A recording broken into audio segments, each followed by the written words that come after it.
sur Web Info Télévision. Mesdames et messieurs, bonjour et bienvenue. Pour commencer, deuxième jour de consultation de l'ex-chef de l'État, Joseph Kabila, dans la ville de Bukavu, au site Kivu, dans le but d'écouter les différentes couches de la population. Les détails.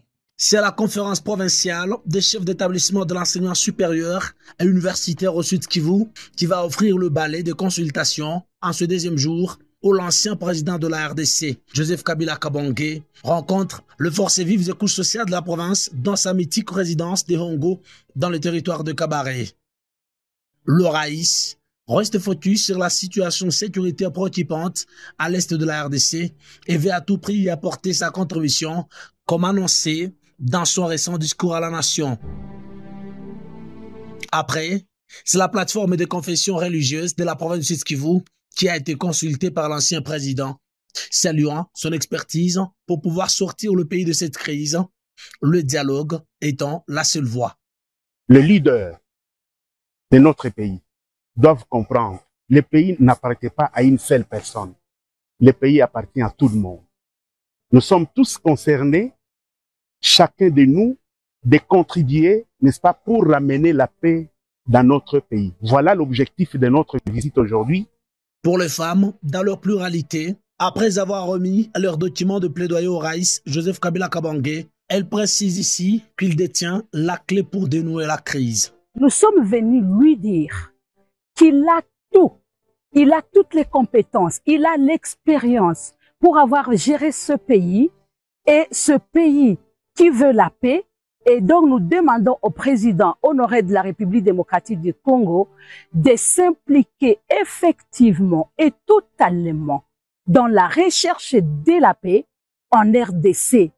Et cette recherche de la paix qui doit passer d'abord par la cessation des hostilités immédiatement, et donc les armes doivent se taire. Deuxième chose, nous lui avons dit que nous soutenons toute initiative de paix. La société civile dans toutes ses composantes et les forces vives ont clôturé l'agenda chargé du Raïs tard dans la soirée. Ils disent avoir compris le vrai sens de ces consultations initiées pour résorber cette crise qui traverse le pays. Il est congolais comme tout autre congolais et il a voulu écouter la voix des sans-voix qui est la société civile. Et à cette rencontre, nous disons aux acteurs qui ont eu de confusion de vouloir émettre les avis contraires à cette rencontre, ils ont dévié leur mission. Nous décidons d'accompagner l'approche pourvu qu'il y ait les retours de la paix dans notre province du Sud Kivu. Il faut dire qu'au regard de l'engouement observé en ce deuxième jour à Hongo, l'initiative de l'ancien chef de l'État suscite de plus en plus l'appropriation de la part de toutes les composantes de la population. Il n'y a pas seulement la CENCO et le CC, mais aussi l'initiative interprofessionnelle pour la paix et la réconciliation en RDC de l'archevêque Évariste Edjiba après sa réception par le président de la République ce jeudi 26 juin 2025. Il est dans cet élément. Conduite par son président, le pasteur Edjiba Yamampia, la plateforme de confession religieuse a échangé ce soir avec le chef de l'État, Félix Antoine Tshisekedi Tshilombo, sur leur initiative concernant les dialogues entre Congolais. Nous avons parlé de ce qui s'est dit à propos du dialogue entre Congolais. À ce sujet, nous lui avons présenté qu'il n'y a pas seulement ce que la CENCO et le CC proposent, il y a aussi l'initiative interconfessionnelle pour la paix et la réconciliation en République démocratique du Congo que la plateforme met à la disposition des Congolais. Et après nous avoir écouté, le chef de l'État nous a donné quitus de dire « Ok, nous devons travailler, mais toutefois, on doit faire en sorte que les deux parties, CENCO et CC, et nous puissions à un certain niveau par l'encadrement de l'équipe de la présidence voir comment mettre tout ensemble. Le président décimé Idriss Katinga a quant à lui fourni des détails importants sur le contenu de cette audience. Nous venons de réitérer notre offre au peuple congolais à travers le président de la République, chef de l'État. Comme son éminence vient de le dire, nous avons le pacte social qui est proposé par nos compatriotes de la CENCO et de l'ECC et qui pour nous comporte certaines limites. évidemment, c'est une œuvre humaine. Parmi ces limites, nous allons épingler, par exemple, le fait que c'est une initiative qui vise la refondation de l'État congolais. Alors nous, on ne voit pas la démarcation entre ce que nous pouvons faire comme confession religieuse relevant de la société civile et ce que fait l'État, parce que c'est l'État qui a le pouvoir régalien de définir des politiques de gouvernement. Alors nous comprenons que c'est une quête de paix. Alors par rapport à la quête de paix, nous disons, et nous saluons d'ailleurs en passant, les efforts diplomatiques menés par notre pays, parce que si on peut nous reprocher ceci ou cela, mais au moins aujourd'hui, tous les hommes et toutes les femmes de bonne foi reconnaissent que notre diplomatie est très agissante. Grâce à cette diplomatie, nous connaissons qui nous dérange, qui nous agresse, et même si tous les agresseurs s'appuient sur quelques filles et quelques fils du Congo. Grâce à cette diplomatie, nous avons beaucoup de soutien aujourd'hui et c'est ce qui permet d'ailleurs la calmie à l'Est. Mais nous disons que cela n'est pas suffisant. Nous pouvons laisser l'État négocier, mener la diplomatie, mais au niveau interne, qui travaille? C'est là où nous proposons aussi cette action alternative pour essayer de fissurer tout ce qui divise les Congolais.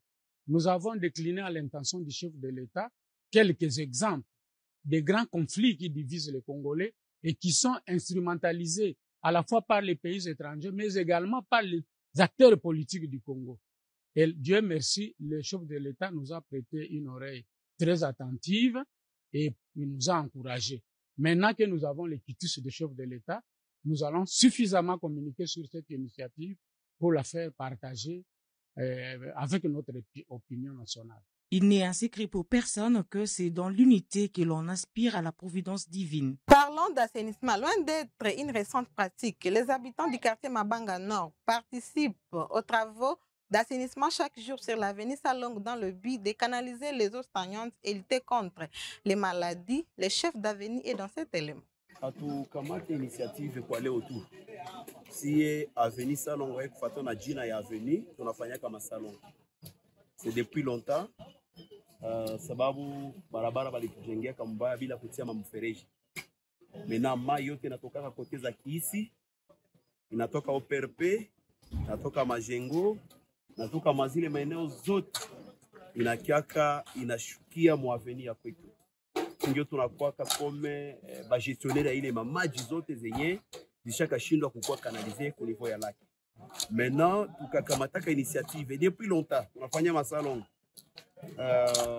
kamata ma initiative ya kukuwa na gombanisha kusudi tutie mapui perdi hivi kule chini tushatia mapizare za mingi. Maintenant tunakuta quantité ya mai ngali tunakuwa mingi, tunasema tuketi isogeleye tuiatake meme na kote za kuniveau za goudron. Ndio maana metuna hapa hivi tous les jeunes, les hommes, banani tous tuko mobiliser mon cadre d'accompagner les travaux d'assainissement ya ville, mais aussi pour renforcer mapizare kusudi tupime kuunani kusaidia population yenye iko kuchini, sababu inateseka sana na hizi mamaji zenye zilikuwa kama kanalizi. Magonjwa hizi kosekana bana journalist. Mnajua wakati ya mbele maji ilikuwa kanafanyaka zaidi ya 5 mois pale chini, mnatoka vitu vya verevere, donc ilikuwa na exposer danger sana mu population. Maintenant wakati tulianza kama travaux communautaires, tuko napima mpe kumultiplier mapizare, tunapima mpe kudegager quand même mai haikawia tena sana, haizi kuya sita dépasser tena encore un jour. Mais shida ni mingi, magonjwa hizi kosekana parce que comme eau stagnante za vile inaharibisha aussi na ingia manyumba za batu.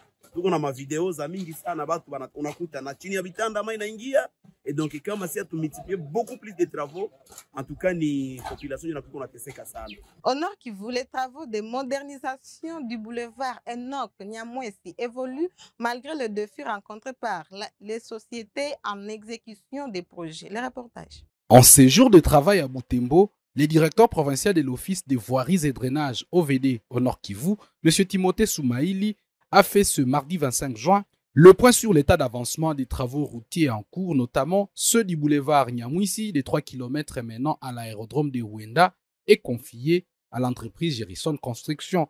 Prévu pour une durée de 12 mois, hors intempéries, le chantier connaît un retard dû aux conditions sécuritaires et à certaines contraintes logistiques et financières. Néanmoins, des avancées notables sont à signaler. La province est en train de traverser des moments très difficiles.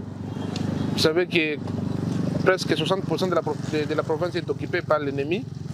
Et tout ça, ça fait assez que la province est en train de connaître un petit problème financier pour pouvoir financer à temps les travaux. Parce que nous avions prévu 12 mois comme durée des travaux, hors intempéries, mais nous sommes légèrement en retard, compte tenu de certaines difficultés financières également. Mais ce que je viens de constater, l'entreprise est en train d'évoluer correctement et nous sommes déjà à peu près 60 à 65% des travaux déjà exécutés.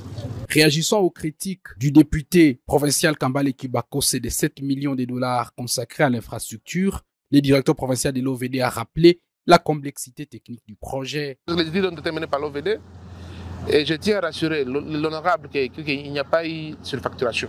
Une route de 9 mètres de largeur ne peut pas coûter la même chose qu'une route de 6 mètres de largeur. Si vous regardez bien cette route-là, il y a eu beaucoup de problèmes. L'entreprise a été vraiment à la hauteur. Nous avons 3 km et nous aurons 9 mètres de largeur de chaussée. Et puis nous aurons des accotements de part et d'autre. Je prends le premier tronçon de 1000 mètres. Sur le 1000 mètres, ça veut dire 1 km, mais nous avons 2 km de caniveaux. Les assainissements coûtent cher avec le prix actuel des matériaux qui ne cessent de grimper. Et puis nous avons plus de 500 mètres de mur de soutènement. Plus de 500 mètres. Un mur de 5 mètres de profondeur. Ce n'est pas facile. Ça doit coûter énormément. Et voilà. Et nous avons des ponts à élargir là où nous sommes. Ce pont ici sera élargi. Malgré les difficultés rencontrées, l'OVD s'est dit satisfait du travail accompli par Gerson Construction. Malgré la pluie qui est fréquente, les travaux de rechargement de la chaussée se poursuivent avec brio. Retenez par ailleurs que les travaux d'entretien du pont situé derrière l'abattoir de Butembo sont en cours d'exécution. Financés par le gouvernement provincial exécuté par la même entreprise Gerson Construction, ils visent à réparer l'infrastructure reliant les centres-villes à la partie ouest de Butembo, lesquels pont est hors usage depuis plusieurs mois. En clôture de ces actualités, parlons de ces débuts des travaux de réhabilitation de l'aérogare de Luano en ville de Lubumbashi dans le Haut-Katanga. Les premières images montrent une évolution. Suivez. Juin 2025, date butoir, les gros engins tournent à plein régime en plein cœur de l'aéroport international de la Luano à Lubumbashi. Lancé par le chef de l'État Félix-Antoine Tshisekedi Tshilombo, il y a de cela 8 semaines, la construction de la nouvelle aérogare a bel et bien commencé. Il était temps de faire accéder Luano au rang des hubs internationaux. Le gouverneur de province Jacques Ablakatoué était sous ce vaste chantier ce jeudi 26 juin 2025. Selon la société turque Souma, qui a en charge l'exécution du projet, d'ici à 18 mois, sortiront de terre une bâtisse futuriste avec des guichets ultra connectés à l'arrivée et au départ, une aire de stationnement à même d'accueillir plusieurs dizaines d'avions, des passerelles pour des arrivées et des départs à l'abri des aspérités de la météo, des terminaux de formalités du check-in, de l'immigration, de la sécurité ainsi que des restaurants et des boutiques à tout genre. Les 3e et les 4e niveaux seront réservés aux bureaux des différents services publics liés à l'aéroport. Aux côtés de l'aérogare, une brigade anti-incendie moderne sera construite, un parking d'une capacité de plus de 1500 véhicules avec des postes de péage électroniques. Les travaux ont déjà démarré. À notre grande satisfaction, nous sommes très heureux. C'est un honneur pour nous et c'est aussi une occasion de remercier déjà le chef de l'État qui a tenu à ce que Lubumbashi soit doté d'un aéroport moderne, digne de son rang. Lubumbashi qui est la 2e ville du pays et donc c'est notre joie et nous, les Hauts-Katangais, nous serons toujours reconnaissants à notre président de la République, Félix-Antoine Tshisekedi Tshilombo. La ministre provinciale en charge des transports et voies de communication, Laurel Lusamba Kazadi, était également présente et elle est chargée de faire les suivis pas à pas avec l'entrepreneur. Jacques Ablakato a écouté les explications détaillées du directeur de l'entreprise Souma. Souma est une firme turque de renommée internationale. Ses ouvrages érigés dans les normes et dans les délais se comptent par dizaines dans plusieurs pays en Afrique et ailleurs. Lubumbashi, 2e ville de la RDC, aura dans moins de 2 ans un aéroport qui sera un carrefour majeur pour les vols nationaux et internationaux. C'est par ici que nous mettons fin à ces actualités, messieurs et dames. Merci de nous avoir suivis. Portez-vous bien.